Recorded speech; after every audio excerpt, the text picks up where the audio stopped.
Hello everyone and welcome back. तो देखिए, last की वीडियो में हमने देखा ऑर्डर्ड पेयर क्या होते हैं, हमने देखा कार्टेशियन प्रोडक्ट कैसे निकालते हैं, उसे ग्राफ पर कैसे रिप्रेजेंट करते हैं, और हमने देखा कार्टेशियन प्रोडक्ट में कितने एलिमेंट्स होते हैं।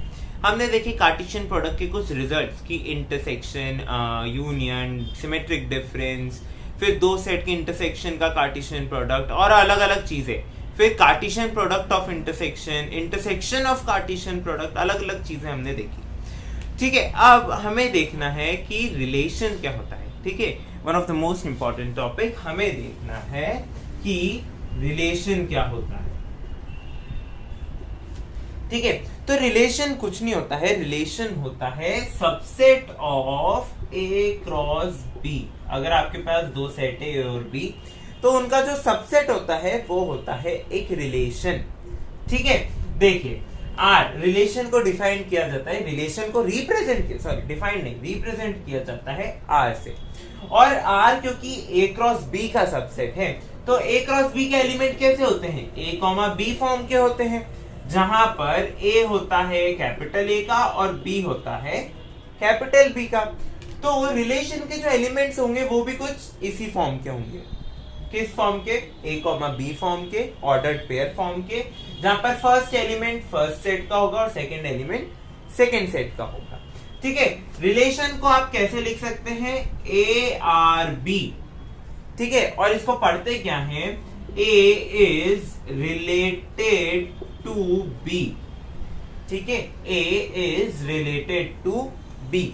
आपके पास रिलेशन में क्या होगा, कोई रूल डिफाइंड हो सकता है। ठीक है, उस हिसाब से आपको देखना है कि रिलेशन कैसे डिफाइंड है।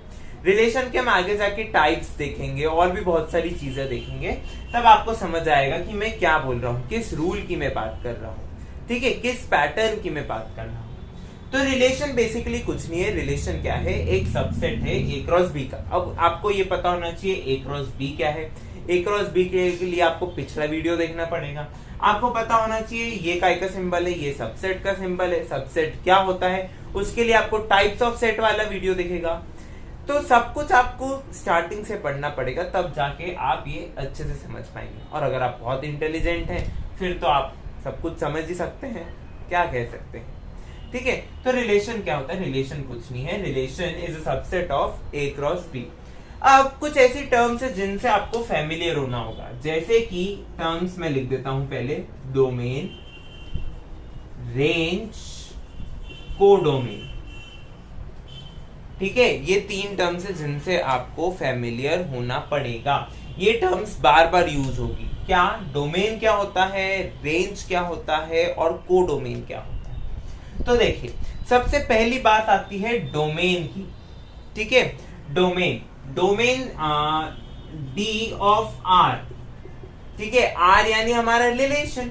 तो जो रिलेशन डिफाइंड है उस हिसाब से डोमेन, रेंज और कोडोमेन चेंज होते रहते हैं। ठीक है, रिलेशन के हिसाब से डोमेन, कोडोमेन, रेंज सब चेंज होते रहते हैं। ठीक है, तो देखिए डोमेन यानी ए के वो एलिमेंट्स।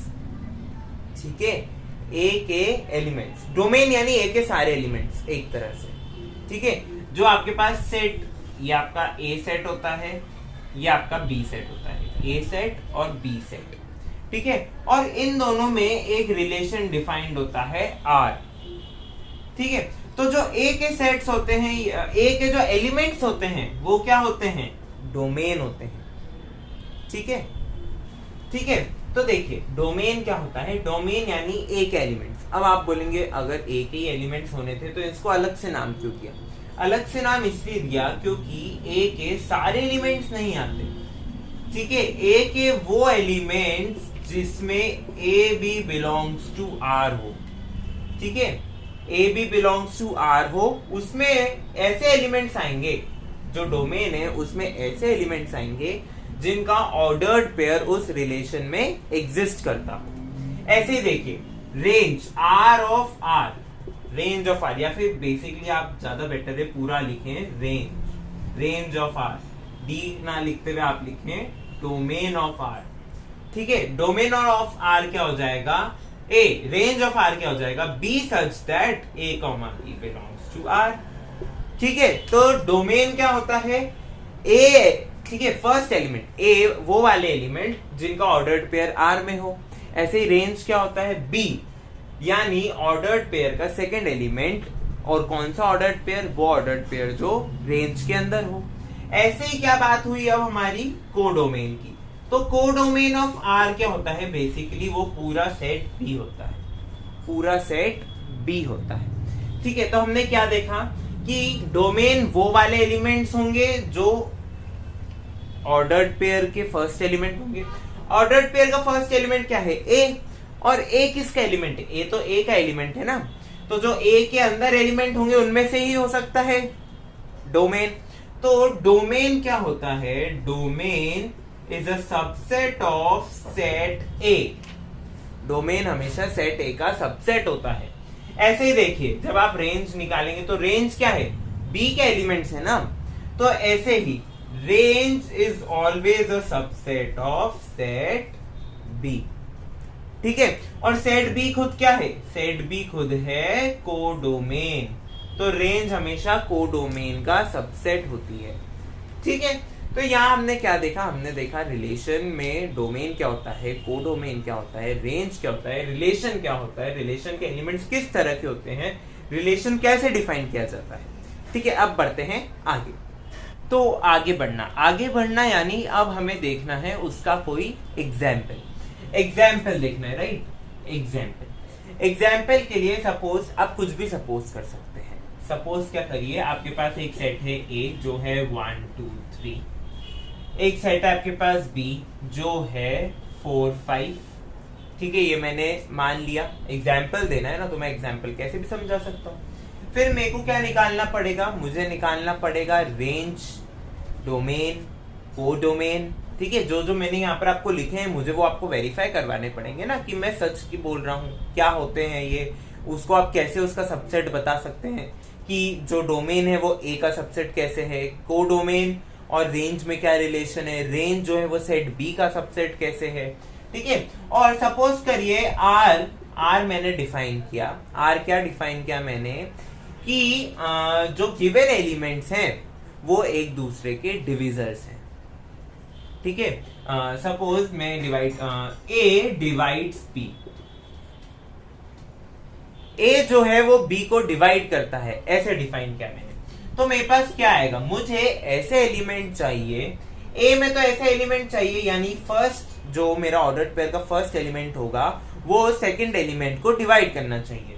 तो क्या हो जाएगा, देखिए 1 सबको डिवाइड करेगा 4 और 5 को, तो 1, 4 1, 5। ठीक है, उसके बाद 2 4 को करेगा तो 2, 4, 2 5 को करेगा क्या, नहीं।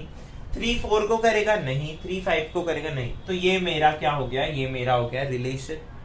अब रिलेशन में आप क्या देखेंगे, रिलेशन में आप सबसे पहले निकालेंगे डोमेन क्या होता है, डोमेन ऑफ आर, फिर हम निकालेंगे रेंज ऑफ आर, और फिर हम निकालेंगे कोडोमेन ऑफ आर।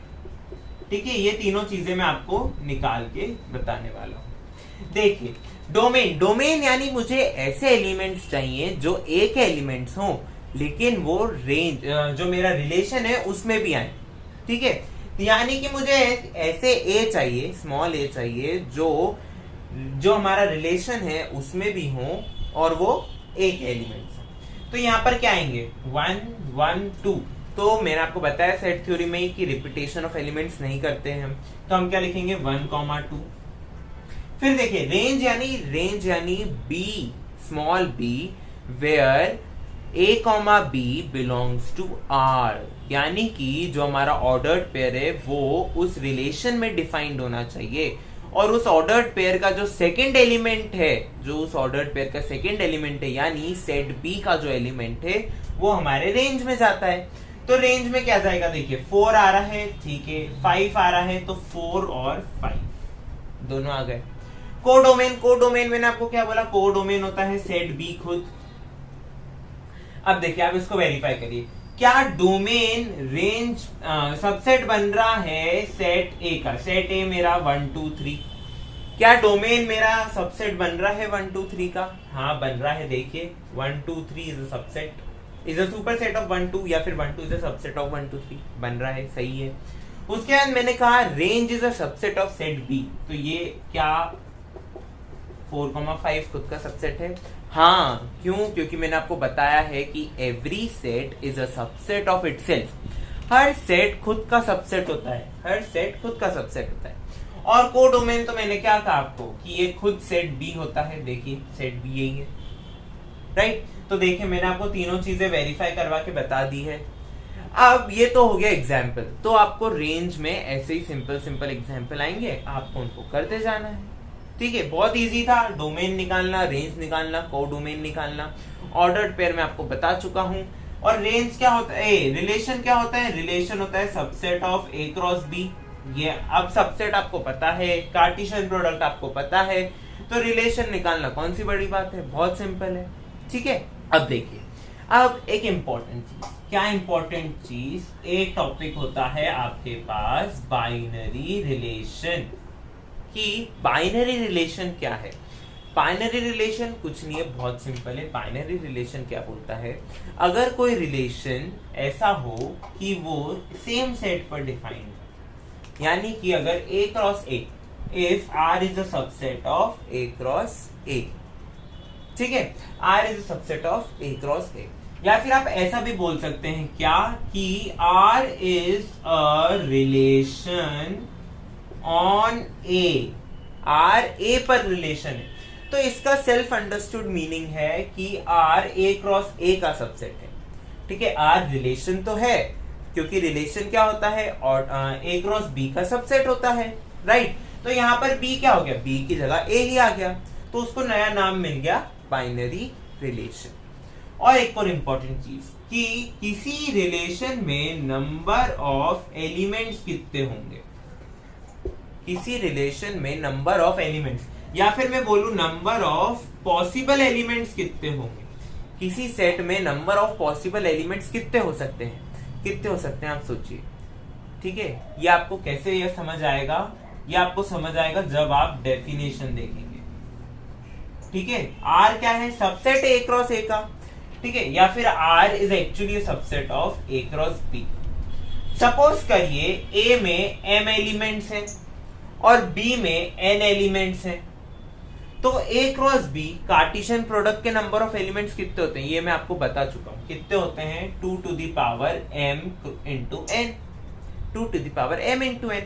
तो उसी हिसाब से number of possible elements in R in a relation कितने हो गए, 2 to the power mn, where m is the number of elements in the first set and n is the number of element in the second set of the Cartesian product। ठीक है, तो बहुत simple simple questions थे, बहुत easy था। ये आपको ध्यान रखना है कि कब यहाँ पर लिखा है पॉसिबल नंबर ऑफ एलिमेंट्स, यहाँ पर लिखा है पॉसिबल। इतने पॉसिबल हो सकते हैं, इससे कम तो हो ही सकते हैं, इससे ज्यादा नहीं होंगे। इससे कम तो जा सकते हैं लेकिन इससे ज्यादा नहीं जाएंगे।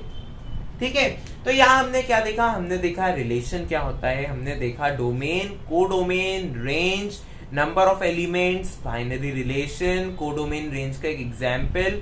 हमने देखा कि डोमेन सबसेट होता है सेट ए का, रेंज सबसेट होता है सेट बी का, कोडोमेन होता है खुद सेट बी। ठीक है, तो अगले वीडियो में हम देखेंगे कि रिप्रेजेंटेशन ऑफ रिलेशन, रिलेशंस को किस किस तरह से रिप्रेजेंट किया जाता है। ठीक है, रिलेशंस को किस किस तरह से रिप्रेजेंट किया जाता है। जैसे कि एक रिप्रेजेंटेशन मैंने आपको बताया ऐसे करके, फिर आप यहाँ पर R डिफाइन करते हैं A B, ऐसे अलग अलग तरह से रिप्रेजेंटेशन होते हैं। ये तो आपका वेन डायग्राम हो गया ना, तो अलग अलग रिप्रेजेंटेशन होते हैं, तो वो हम देखेंगे अगले वीडियो में। तब तक के लिए thank you for watching and keep supporting.